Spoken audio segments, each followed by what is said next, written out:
नमस्कार दोस्तों, मैं सोनू शर्मा।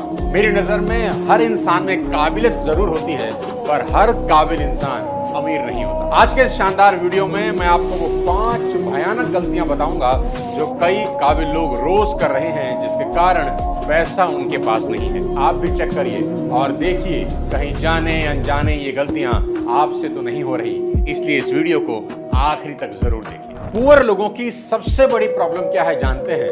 वो सुनते भी सब हैं, समझते भी सब हैं, बस करते ही नहीं हैं। वो आपकी सुनेंगे, ठीक से समझेंगे भी, बस करेंगे नहीं। एक कहानी से समझाता हूं। एक जंगल में नदी के किनारे एक साधु रहते थे। एक दिन उन्हें अपनी कुटिया की ओर जाते समय बहेलिये के जाल में फंसा एक तोता मिला। जाल से निकलने के लिए वह बेइंतहा पंख फड़फड़ा रहा था, अपनी लाल लाल चोंच से जाल को नोच भी रहा था, मगर हाय, वह तो वही का वही फंसा हुआ था। साधु को उस पर दया आ गई। उन्होंने तोते को उस जाल से मुक्त किया और अपने साथ अपनी कुटिया पे ले आए। अब वह साधु रोज उसकी बेहतर जिंदगी के लिए एक बड़ी इंपॉर्टेंट सीख उसे देते रहे कि देख बेटा तोते, शिकारी आएगा, जाल बिछाएगा, दाना डालेगा, मगर तू फंसना मत।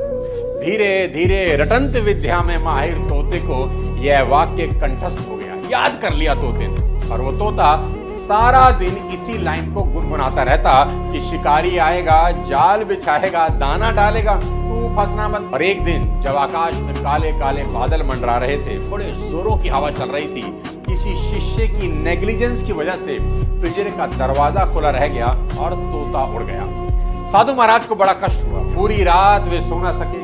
फिर उन्हें यह सोचकर सेटिस्फेक्शन हुई कि मैंने उसे एक गूढ़ विद्या सिखा दी है।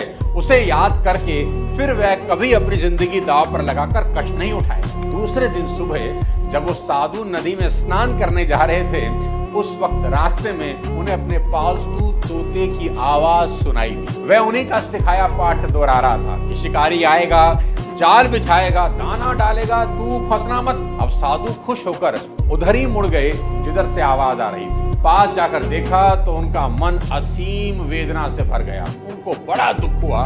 तोता पुनः चंद दानों के लालच में किसी दूसरे बहेलिये के जाल में कैद था।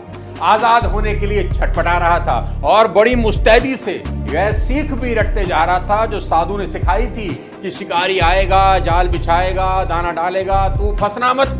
साधु महाराज ने अपना माथा पकड़ लिया और सोचा, सिर्फ रटने से ही इसकी मुक्ति कैसे होती है। काश जो उसने सीखा था उस पर यह अमल भी करता।